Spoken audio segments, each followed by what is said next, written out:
Welcome to my channel. In this video I am going to show you how to replace the leading edge bladder of your kite. There are many kitesurf brands out there with kites of different sizes, shapes and profiles, but regardless of all that, the principles and the initial process of replacement stays the same. The first step is to place your kite on its back and to prepare a few things to be able to actually remove the bladder. Starting from the middle of the kite, we have to release the main valve. Like in my example, there is a blue ring that we have to unscrew. Sometimes that blue ring can get stuck and it's quite hard to unscrew. So I use a clamp dedicated for removing stuck filters on camera lenses, and it works perfectly.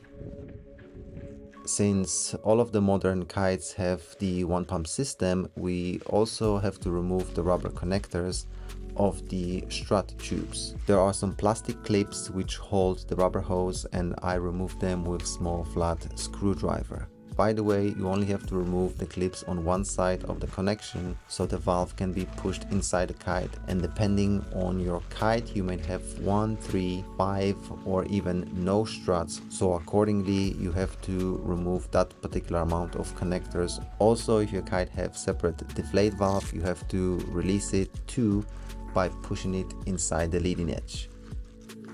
Next, we have to open up the tips of our kite to release the excess of the bladder material. You do that by digging out and unfolding the inner part of the leading edge. At this stage, a good practice is to attach a line to the end of the bladder with a simple knot or two, since this will allow us to pull it through the leading edge so we can use it later for our new replacement bladder. If you do not have any spare line or rope, you can also use the lines of your steering bar.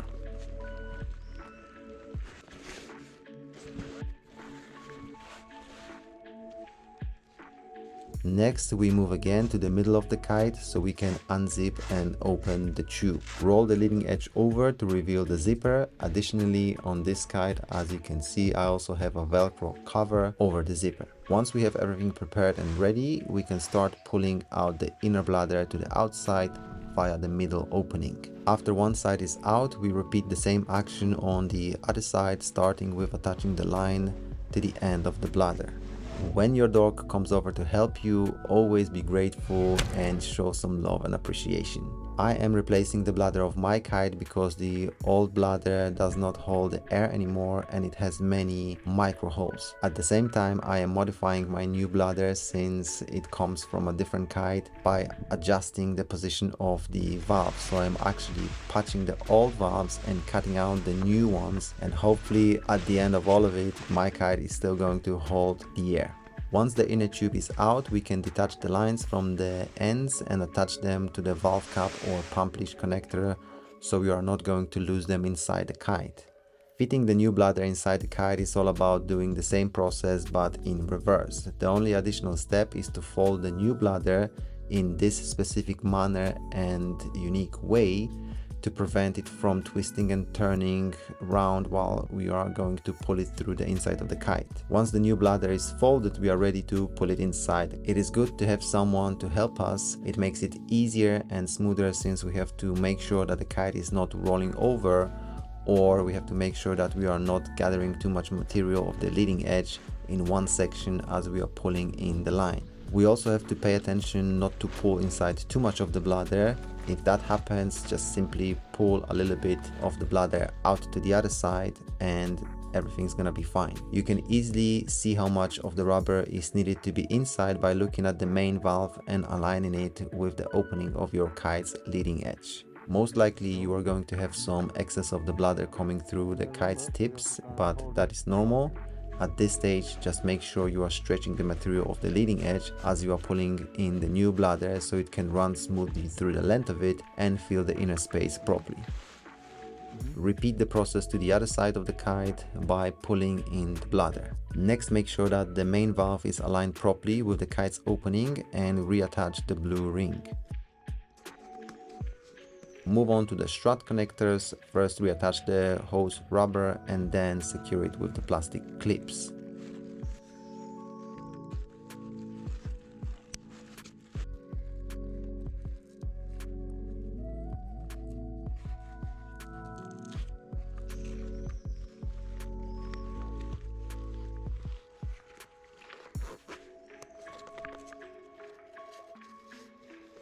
To finish the whole process, we have to fold the endings of the bladder at the kite's tips on both sides, in the way you can see me doing it in this footage.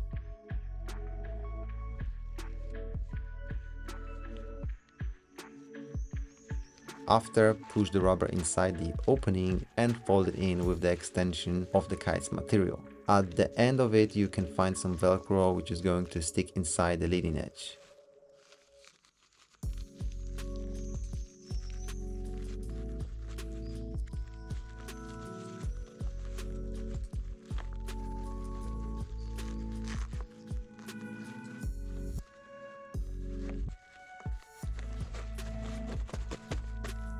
The last thing to do is to use a pump and check if the bladder inside did not twist. Inflate the kite gradually with some air and pay attention to the inside tube along the leading edge. Look for any disfigurations, and if you spot some, stop pumping and examine the area. Feel with your hands and look for any lumps or abnormalities to the shape of the tube.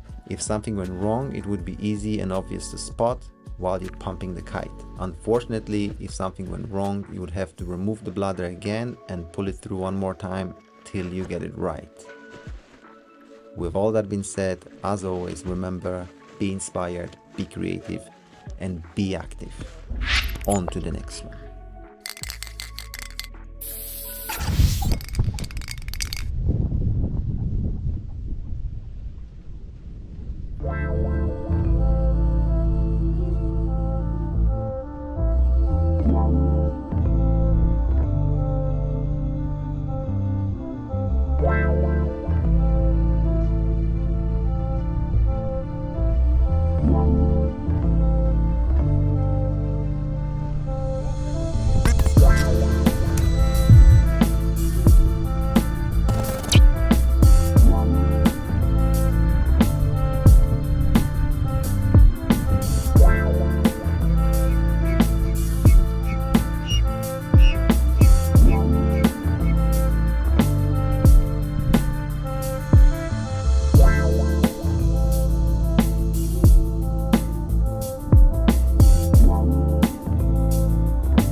Miało.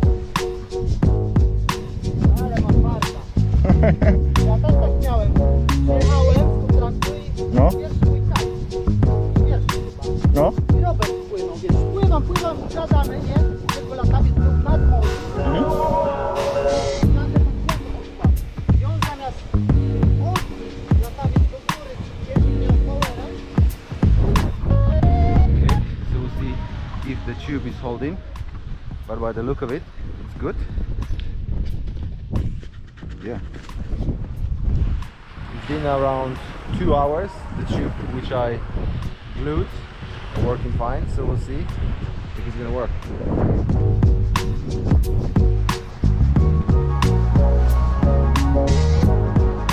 Here you are.